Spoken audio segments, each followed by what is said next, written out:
n'est pas encore des professionnels, on est encore des amateurs. Et là, il va falloir rentrer l'objet, il va falloir rentrer l'adresse mail, il va falloir rentrer... rien que là, tu as perdu ton client. À qui tu parles quand tu te plains comme ça, hein? C'est ça? À qui tu t'adresses? Moi, je pense que tu t'adresses pas à tes clients. En tout cas, quand tu fais le choix de devenir entrepreneur et que tu aspires à une vie de salarié, c'est-à-dire une vie bien rangée avec des horaires fixes, tout bien cadré, mais alors ne te mets pas à ton compte.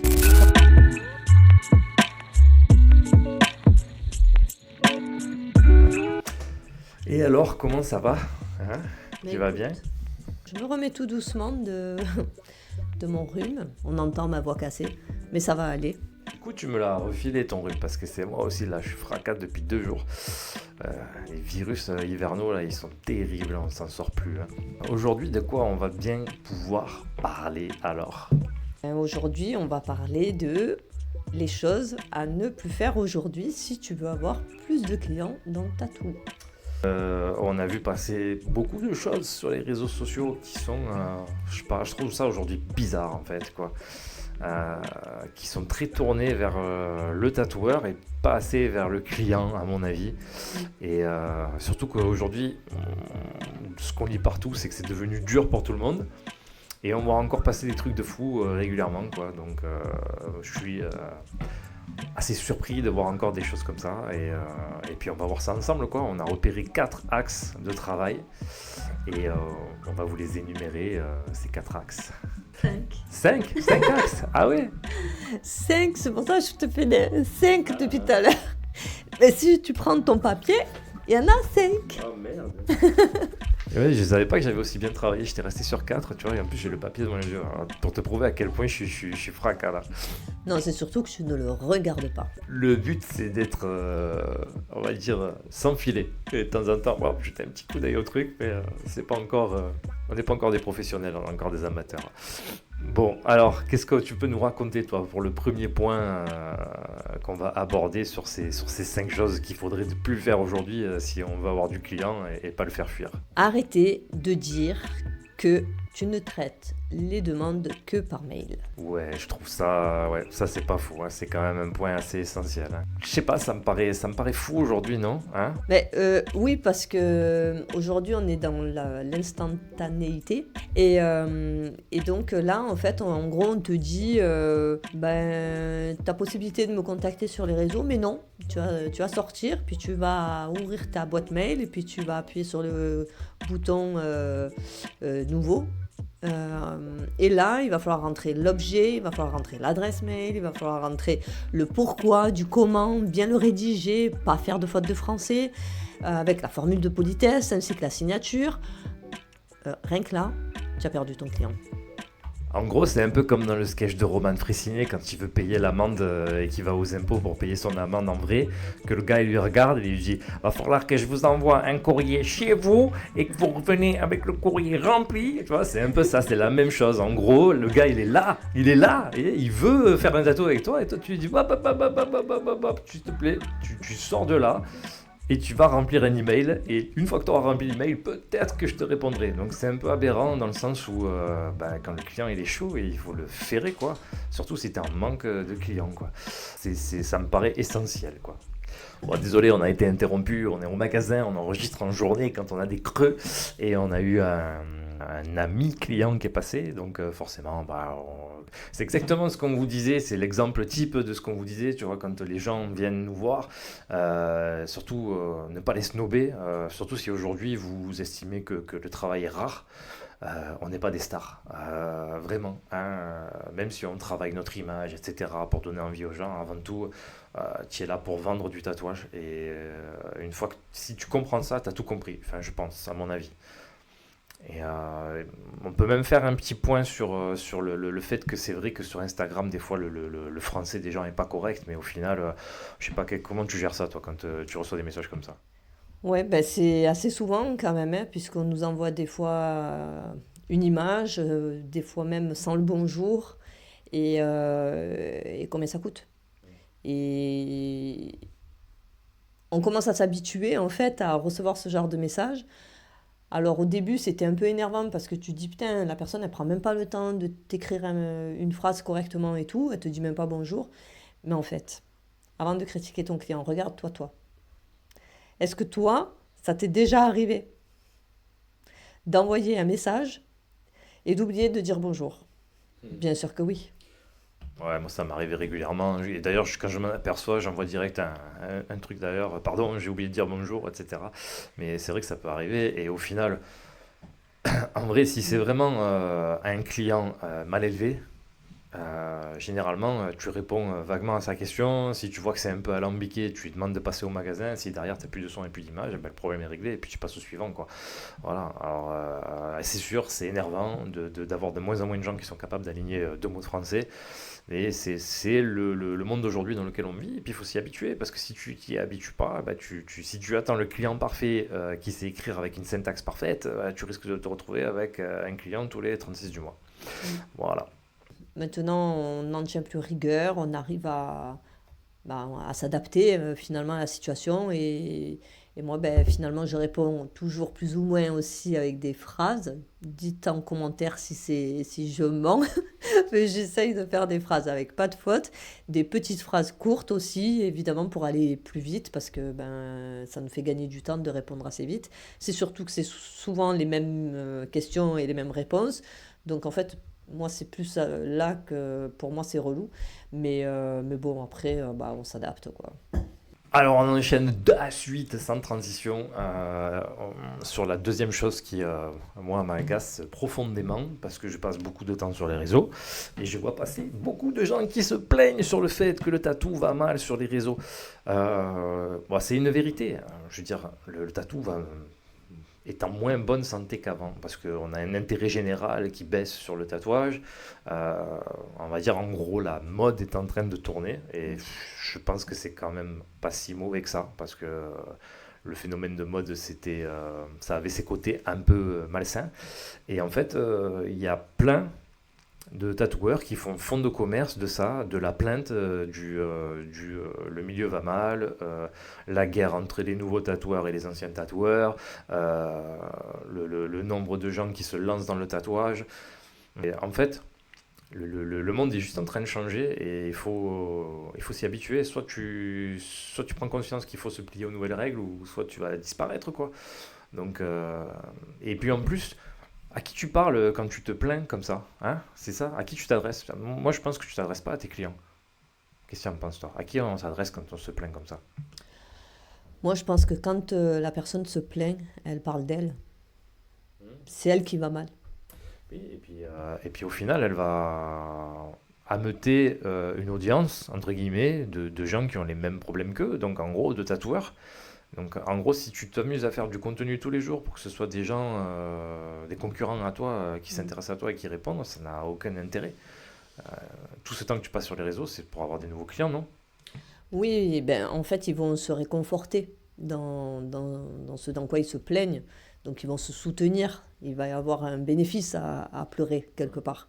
Mais finalement, si on regarde bien, pleurer sur les réseaux, c'est plus un message, ça envoie un message négatif de toi vis-à-vis de la clientèle, dans le sens où bah, tu es en train de dire que tu travailles plus. Donc, si tu travailles plus, pourquoi tu travailles plus?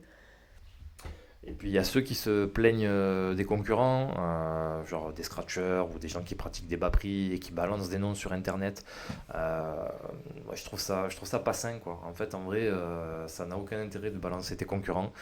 Tu leur donnes encore plus de visibilité. Et en plus de ça, je veux dire, moi, ça serait moi, je ferais plus du contenu éducatif, je parlerai éventuellement de mes échecs personnels et comment je vais faire pour progresser. Enfin, il y a plein de pistes à explorer, quoi. Enfin, là, moi, je vois, depuis que je me mets à créer des réels tous les jours, je cherche vraiment des choses positives à raconter. Et il y en a plein, en fait, à raconter des choses positives, quoi. Donc, ouais, faut arrêter de se plaindre, les gars, arrêtez, parce que tu te crées un microcosme négatif à faire ça. Ouais.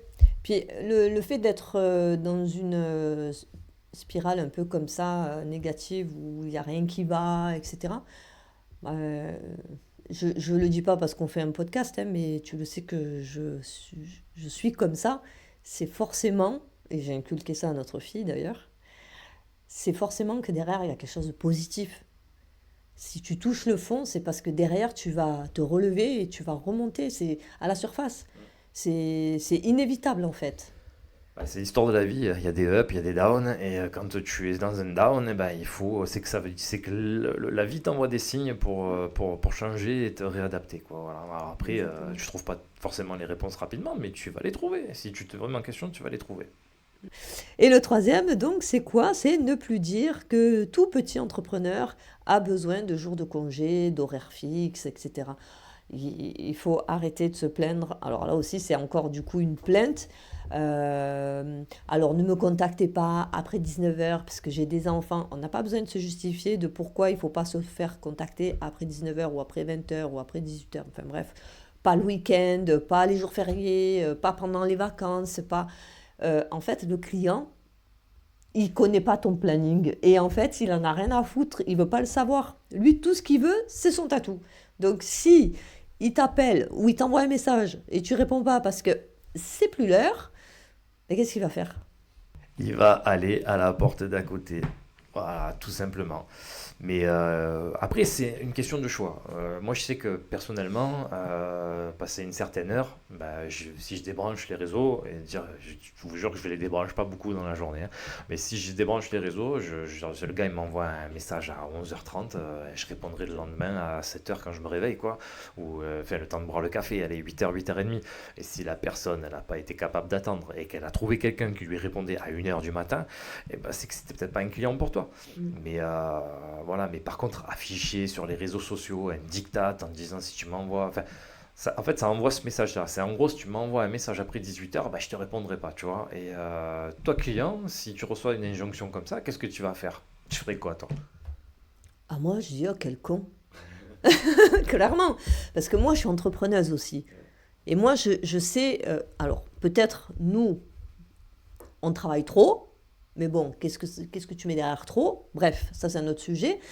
En tout cas, quand tu fais le choix de devenir entrepreneur et que tu aspires à une vie de salarié, c'est-à-dire une vie bien rangée avec des horaires fixes, tout bien cadré, mais alors ne te mets pas à ton compte.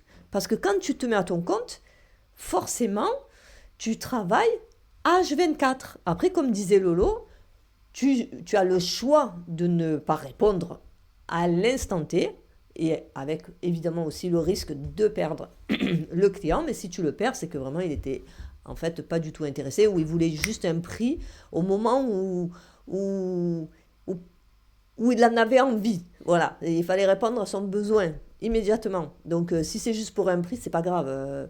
Tu réponds pas et quelqu'un d'autre lui donnera un devis. Mais enfin, généralement, les gens, ils sont pas bêtes.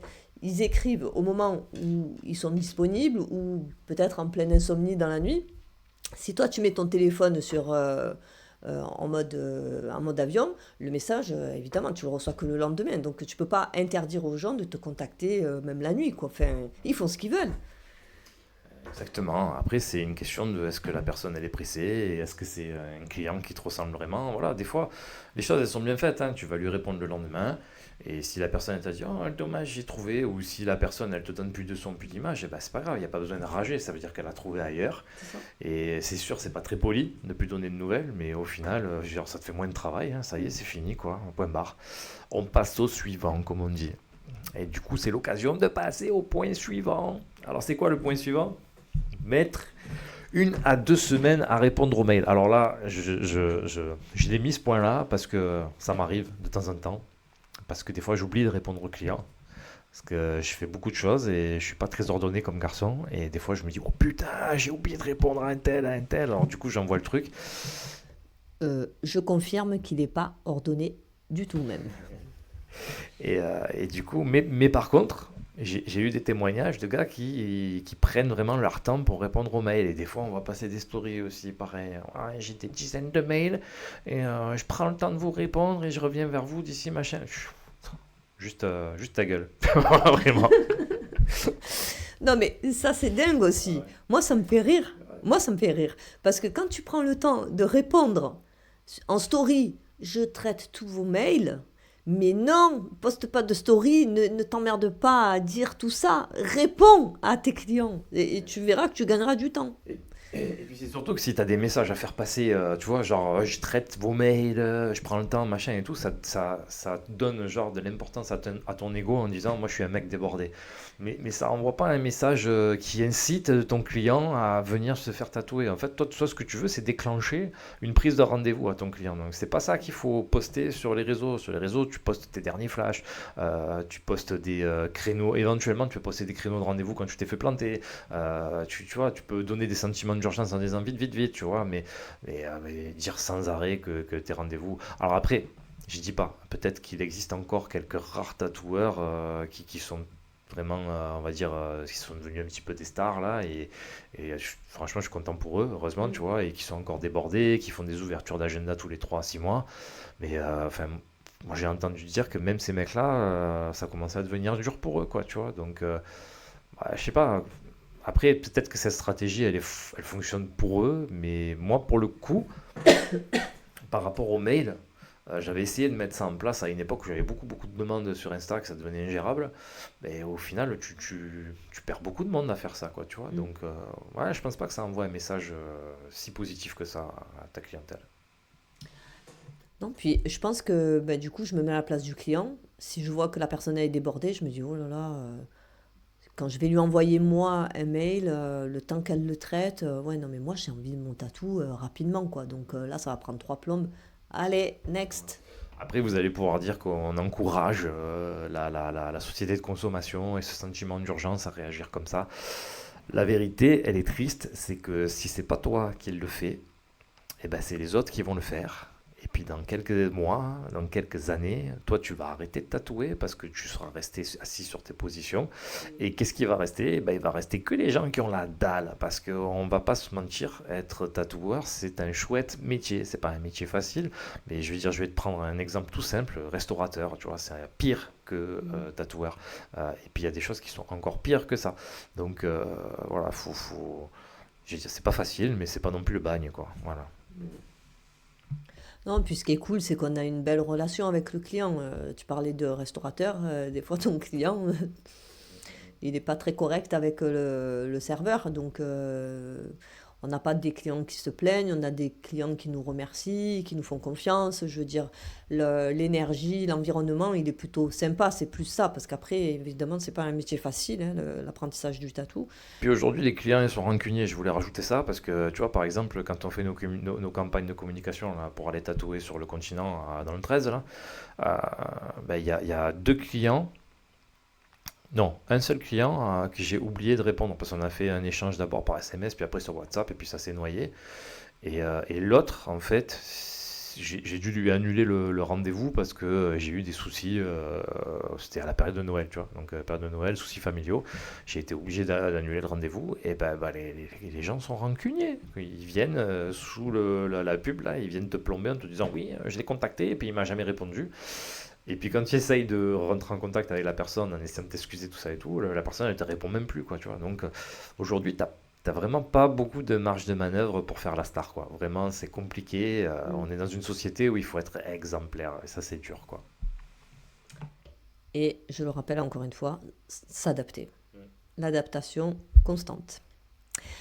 Et bien maintenant, on va finir sur le dernier point.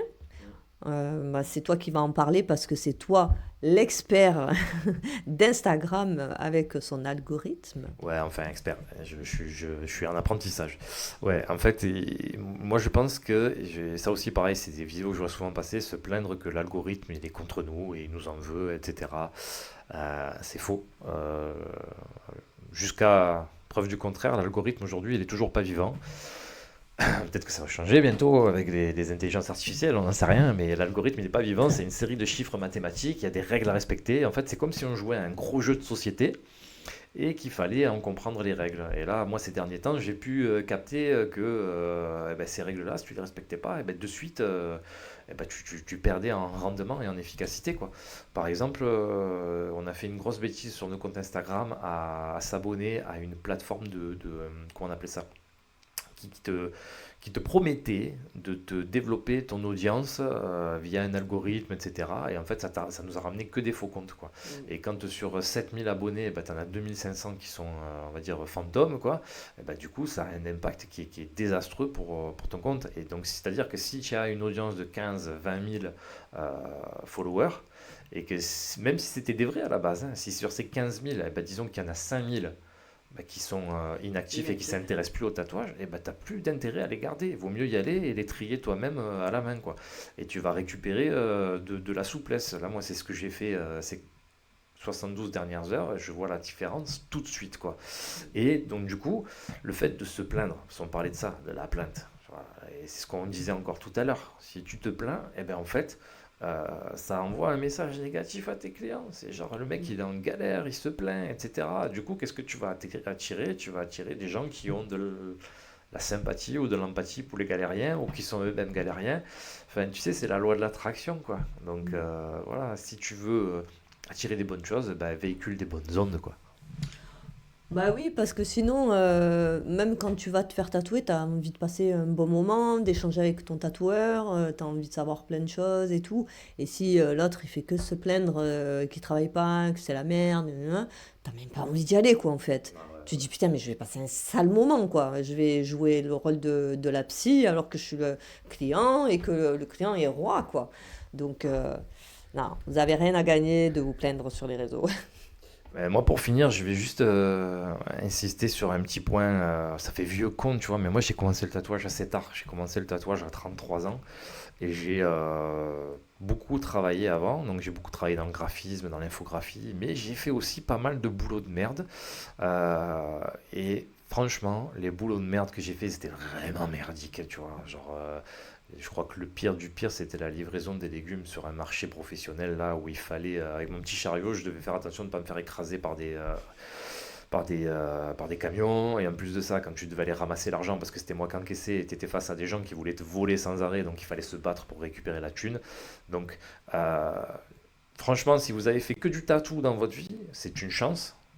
Estimez-vous heureux, mais je vous le dis franchement, honnêtement, essayez d'aller taffer un peu en tant que salarié quelque part et puis comparer. Et puis ça vous donnera un point d'ancrage pour vous dire, bon, ouais, c'est dur, mais c'est pas aussi dur que de mettre les mains dans la merde comme je faisais avant, quoi. Voilà. Moi, quand je me plains un peu trop, je repense à ça. Je repense au marché et je repense aux granulés de bois, que je respirais de la poussière de bois toute la journée, là. Je repense à ça, que j'étais à deux doigts de me arracher les mains avec la machine à chaque fois, là. Je repense régulièrement à ça. Donc voilà. Vivez des expériences, les gars, qui vous ramènent à la réalité. Ouais, après, j'avoue que il y a des factures à payer et que si tu peux pas en vivre, je peux comprendre aussi. Mais alors te plains pas et trouve des solutions et, euh, et change de direction. Mais au moins tu feras les choses avec plus d'énergie, plus avec le smile, quoi. Et le but, c'est et de kiffer sa vie, mais aussi de bien vivre les choses. Si pour toi, c'est trop compliqué de pas savoir de quoi demain sera fait, ou bah, c'est que le statut d'entrepreneur, c'est pas adapté aussi pour toi. Des fois, on est là, on force dans des situations où, en fait, la seule solution, c'est faire table rase et recommencer quelque chose dans quoi on se sent beaucoup plus à l'aise. Écoute, je pense qu'on a fait le tour du sujet et on va pas plus retenir les gens qui nous écoutent et puis on vous remercie d'être là et on vous remercie de nous écouter à chaque fois. Pour information, je suis en train de tourner un concept YouTube parce qu'on va essayer de faire un peu plus de YouTube aussi euh, où je vais justement raconter l'aventure de la création des réels, tu vois, 30 jours, un réel par jour. Et histoire de parler un peu plus de web marketing et de marketing du tatouage, parce que je pense qu'aujourd'hui, c'est important de remettre l'église au centre du village. Voilà, pourquoi vous êtes sur les réseaux, à quoi ça sert d'être sur les réseaux.